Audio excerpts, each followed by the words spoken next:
दोस्तों नमस्कार।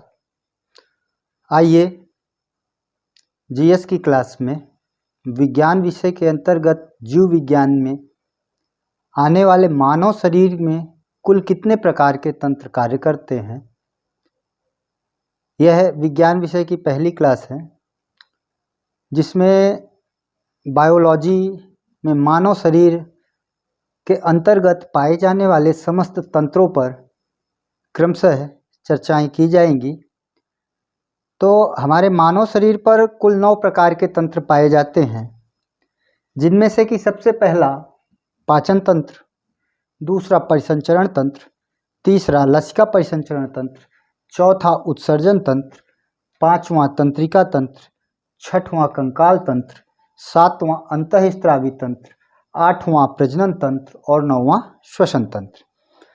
तो आइए ये पाचन तंत्र को समझते हैं कि मानव शरीर में पाचन तंत्र के अंतर्गत किन किन अंगों का योगदान है, किन किन हार्मोन्स और किन किन जठर रसों का योगदान है पाचन में। और सबसे पहले ये समझते हैं जो सारी चीज़ें तंत्र लिखी गई हैं, तंत्र आखिर सिस्टम, तो बहुत सारे अंग मिल करके, कई छोटे छोटे अंग मिल करके और किसी एक संपूर्ण प्रक्रिया को पूर्ण करने में सहयोग प्रदान करते हैं, वह तंत्र कहलाता है। तो चलिए आइए जानते हैं पाचन तंत्र के बारे में। मनुष्यों में पाचन तंत्र, तो सबसे पहले प्रश्न यह उठ के आता है कि पाचन क्या है, कैसी प्रक्रिया है। तो जटिल अणुओं को सरलतम अणुओं में तोड़कर उसके तत्वों को अवशोषित कर लेने की जो प्रक्रिया है, उससे मिलने वाली एनर्जी को अवशोषित कर लेने की जो प्रक्रिया है, वह पाचन कहलाती है। और ये कैसी प्रक्रिया है? तो पाचन एक भौतिक रासायनिक प्रक्रिया है। भौतिक रासायनिक प्रक्रिया इस प्रकार से कह सकते हैं कि जैसे जब हम भोजन को चबाते हैं तो दांतों से वो हमारी एक भौतिक क्रिया हो गई, लेकिन जब वही भोजन जब पचने के लिए उसी प्रक्रिया के अंतर्गत अंदर की ओर जाता है तो वहाँ पर कई प्रकार के रस, पित्त से पित्त रस, अग्नाशय से अग्नाशय रस, और ये सब जो स्त्रवित होते हैं, आमाशय में हाइड्रोक्लोरिक एसिड, ये जो स्त्रवित होता है, इससे भोजन के ऊपर रासायनिक प्रक्रिया बन जाती है। और जब रासायनिक प्रक्रिया होती है तो इसमें ये कहा जा सकता है कि जो पाचन है वो एक भौतिक रासायनिक प्रक्रिया है।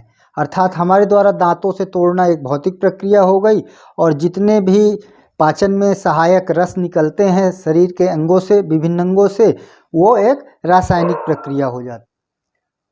यह एक कैसी प्रक्रिया है?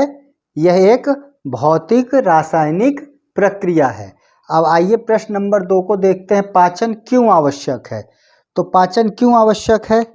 अगर शरीर पे भोजन का पाचन नहीं होगा और हमें शरीर से कार्य करने की ऊर्जा नहीं प्राप्त होगी, हमारे शरीर को यदि पाचन की क्रिया नहीं होगी तो क्या होगा?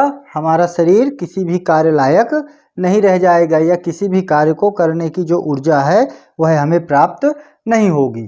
तीसरा है, पाचन में सहायक अंग कौन कौन से हैं। जैसा कि हमने कहा था, यह पाचन तंत्र है। तो तंत्र का तात्पर्य कई अंगों का समूह मिल करके भोजन के पाचन की प्रक्रिया को पूर्ण करते हैं। उन पूरे अंगों का समूह पाचन तंत्र कहलाता है। तो जैसे अंग कौन कौन से हैं, तो उसमें सबसे पहले यदि आप देखिए तो मुख दिख रहा है। मुख में क्या चीज दिख रही है? ये ग्रासनाल है।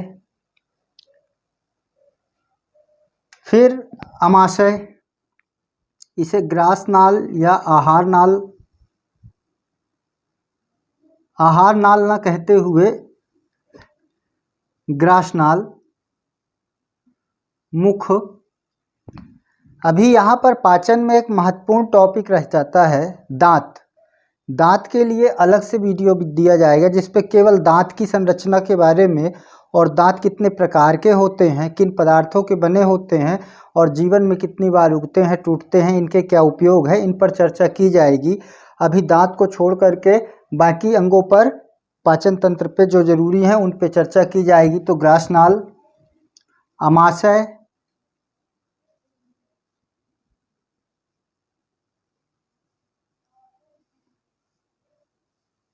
आमाशय के साथ बाद आपकी ये यहाँ पर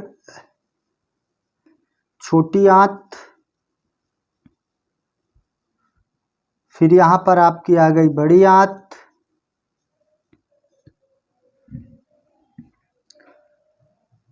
तो अगर हम ये कहें कि पाचन में हमें मुख्य रूप से तो मुख, ग्रासनाल, आमाशय, छोटी आंत, बड़ी आंत, ये 5 ऐसे अंग हैं जो कि पाचन की प्रक्रिया में सहायक होते हैं। तो इनमें सहायक अंग यदि कहा जाए कि सहायक अंग कौन से हुए, तो सहायक अंग आपका हो गया मुख, गुहा, दूसरा ग्रासनाल, तीसरा आमाशय, चौथा छोटी आंत, पांचवा बड़ी आंत। आइए क्रमशः बड़े मजे से अपन पाचन को समझेंगे क्रमशः। ये सहायक अंग हो गए हमारे मुख, गुहा, ग्रासनाल, आमाशय, छोटी आंत, बड़ी आंत। सामने आपको डायग्राम में स्पष्ट हो रहा होगा। ये जो रेड कलर से हमने कर रखा है ये क्रमशः अग्नाशय और पित्ताशय हैं। ये अंग नहीं है, सहायक अंग ये है। अगर अब हम ये कहते हैं कि पाचन में सहायक ग्रंथियां कौन सी हैं, तो वास्तव में कहा जाए तो ये 2 ग्रंथियां हैं। अब पाचन में सहायक यदि ग्रंथियों की बात की जाए तो इसमें मुख के अंदर पहली ग्रंथियां लार ग्रंथि, मुख से। दूसरी ग्रंथि का काम आमाशय में जठर ग्रंथि या जठर रस जो निकालती है, जिसे HCl भी कहते हैं, हाइड्रोक्लोरिक एसिड का वो होता है। ठीक उसी तरह यकृत, प्लीहा या पित्ताशय से तीनों नामों से जाना जा सकता है। ये आपका अग्नाशय,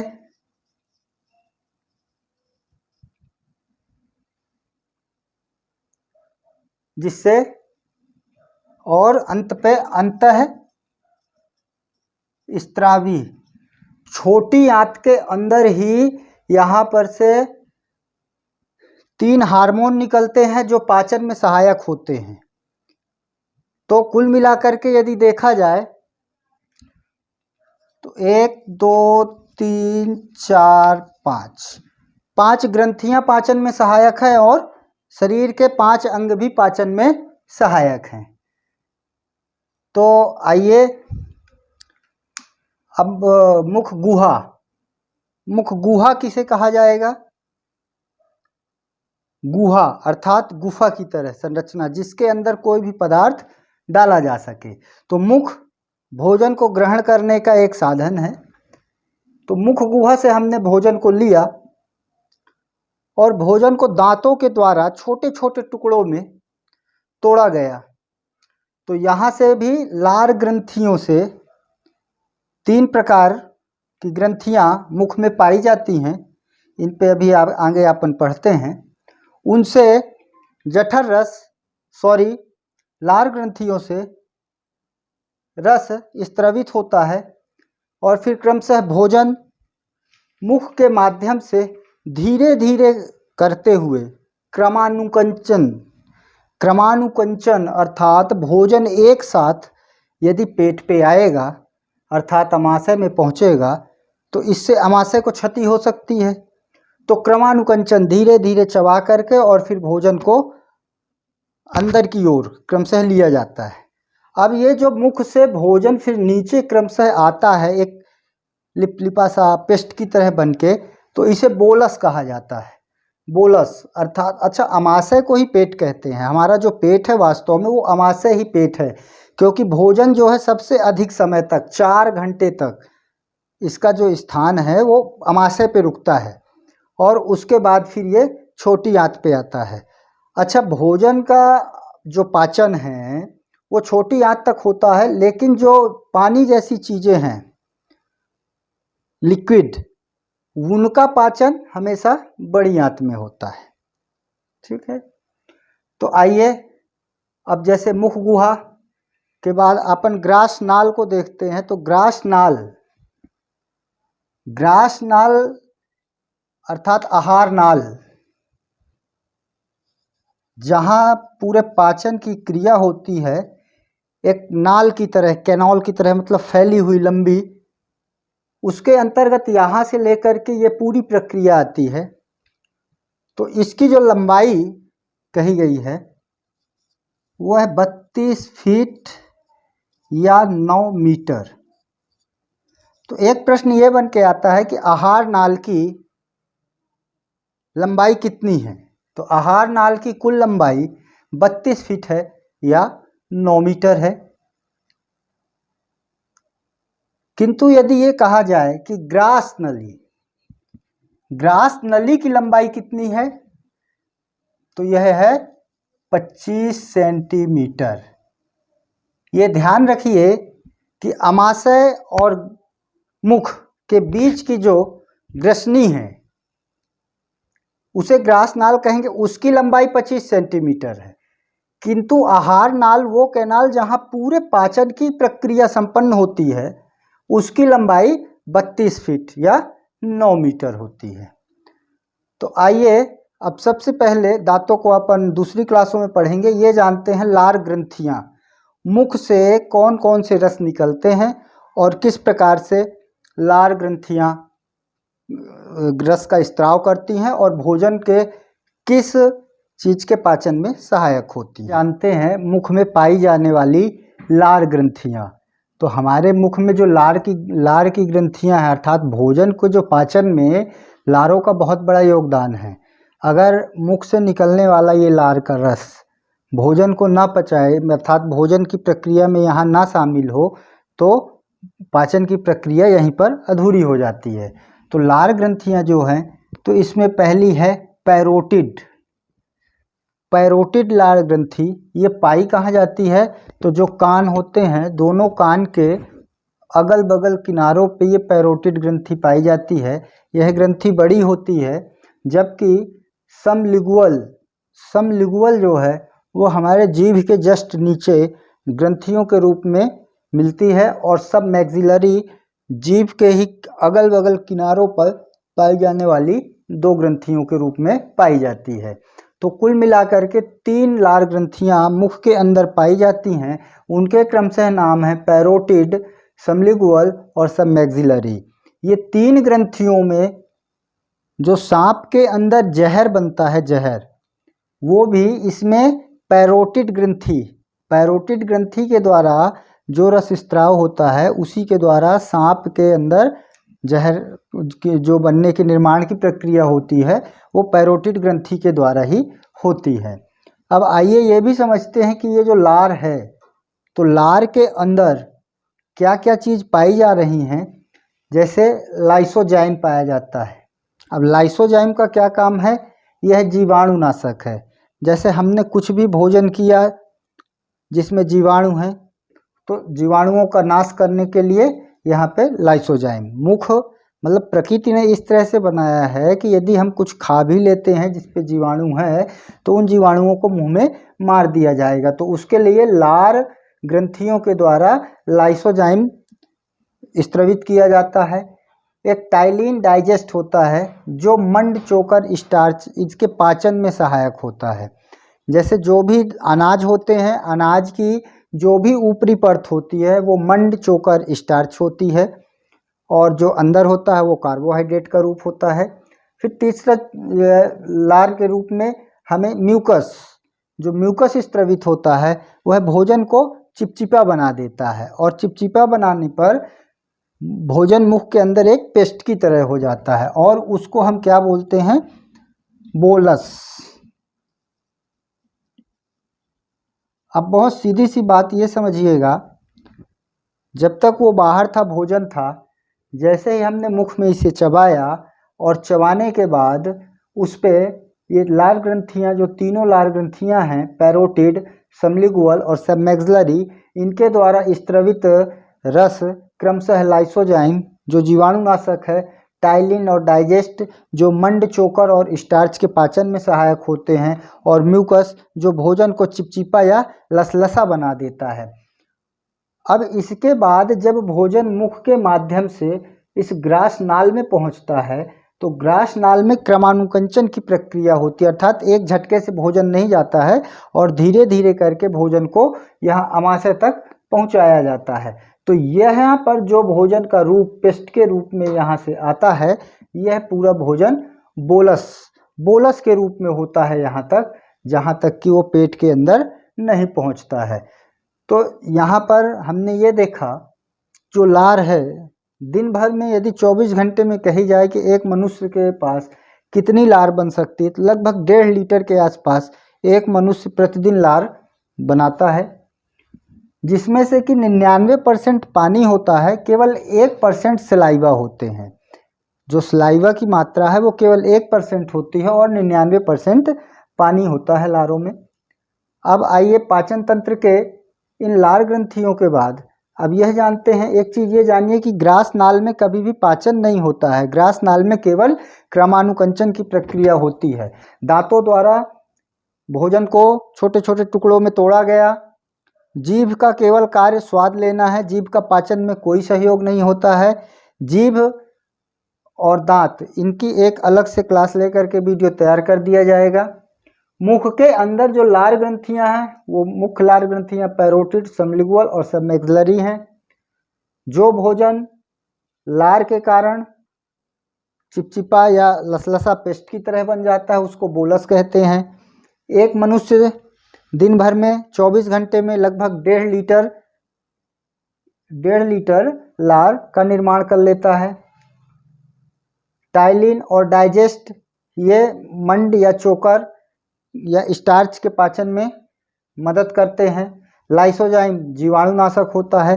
अब आइए अब आगे जानते हैं कि जब भोजन मुख के माध्यम से ग्रास नाल से होते हुए अब अमाशय पर पहुंच गया, तो अमाशय, मुख के बाद अमाशय एक ऐसा अंग है जहां पर पाचन की क्रिया होती है, और अमाशय की भित्तियों पर पाए जाने वाले बहुत से ऐसे भित्तियों पर ऐसे बहुत सारे मतलब रसों का स्त्राव होता रहता है उसमें से।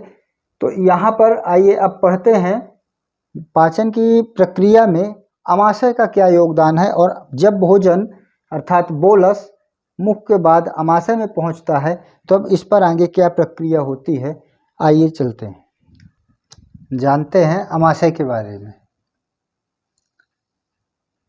जब भोजन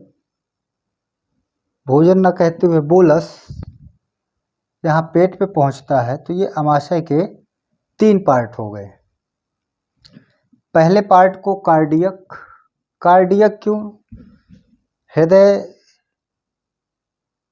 कार्डियल, हृदय के भी 4 चेंबर होते हैं, तो ये हृदय के करीब रहने वाला भाग कार्डिक, दूसरा बीच का भाग, तीसरा पाइलोरिक। अब जब बोलस यहाँ से इंटर होता है तो यहाँ के दीवार की, जो अमाशय के दीवार की भित्तियाँ हैं, यहाँ से HCl का स्त्राव चालू हो जाता है, और HCl की प्रवृत्ति क्या है?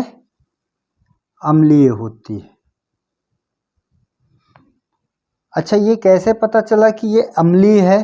क्योंकि HCl जहाँ भी H लगा हुआ है वह अम्ल है, और जहाँ OH2 लगा हुआ है वह क्षार है। अगर ये कहें MgOH2 ये लिखा हुआ है, इसे क्या कहेंगे? तो MgOH2 को मिल्क मैग्नीशियम, MgOH2 को मिल्क मैग्नीशियम, जिसे हम इनो, एक तरह का मिल्क मैग्नीशियम ही है, तो इसकी प्रवृत्ति क्षारीय होती है, जबकि HCl की प्रवृत्ति अम्लीय होती है। यहाँ तो ठीक है, बोलस भोजन के रूप में पहुँचा, HCl निकला। अब एक प्रश्न ये उठ के आता है कि जैसे हमारा जो पेट है, जब यहाँ हाइड्रोक्लोरिक एसिड निकलता है तो उससे पेट ही क्यों नहीं पच जाता है? तो यहाँ पर म्यूकस की एक पतली परत पाई जाती है, जिसे म्यूकस परत कहते हैं, म्यूकोसा, और यहाँ से HCl और म्यूकोसा मिल्क मैग्नीशियम का निर्माण करता है। तो यहाँ पर जैसे ही ये अम्ल आता है और ये क्षार, तो यह न्यूट्रल हो जाता है, जैसे कि अम्ल और क्षार न्यूट्रल हो जाते हैं। इसलिए यहाँ पर अमाशय की यह जो दीवार है ये गलती नहीं है और भोजन को रोक करके रखती है और उसे अम्लीय बनाती है। अच्छा, भोजन का जो पाचन है छोटी आंत में, छोटी आंत कभी भी अम्लीय भोजन पचाने के लिए एक्सेप्ट नहीं करती। अगर कभी यह प्रश्न आए कि छोटी आंत में किस तरह के भोजन न कहते हुए उसे वहाँ पर से फिर काइम का नाम दिया जाता है, तो जो काइम होता है तो काइम कैसा हो जाता है? क्षारीय। क्योंकि अगर छोटी आंत पे अम्लीय पदार्थ पचने के लिए जा ही नहीं सकता, एक्सेप्ट ही नहीं करते, तो यहाँ पर जो हमारे लीवर हैं, अमाशय हैं, इनसे निकलने वाले रस भोजन को इस अम्लीय के बाद क्षारीय बनाते हैं और उस प्रक्रिया के बाद भोजन छोटी आंत में पाचन के लिए आता है। चलिए अभी ये समझते हैं कि ये जो म्यूकस की दीवार के बाद यहाँ पर अमाशय के में ये इस तरह छोटी छोटी उंगली नुमा रचना पाई जाती है बीच में, जिसे रूजी कहा जाता है, रूजी। तो यहाँ पर ये स्पष्ट हो जाए कि जब भोजन यहाँ पर आता है, यहाँ पर आने के बाद भोजन कहा जाए या बोलस कहा जाए, तो जब बोलस यहाँ पहुँचता है तो बोलस यहाँ और यहाँ की अपेक्षा यहाँ बीच में अधिक समय तक बोलस, भोजन का मतलब बोलस का ठहराव होता है और यहीं पर अवशोषण की भी कुछ प्रक्रियाएं प्रारंभ होती हैं, जिसमें कि बोलस के अंदर जो भी प्रोटीन, जैसे यदि भोजन में जो भी प्रोटीन है आते हैं पाइलोरिक, तो पाइलोरिक रेनिन और पेप्सिन, यहाँ पर तो HCl हाइड्रोक्लोरिक एसिड का स्रोत होता है और पाइलोरिक में रेनिन और पेप्सिन,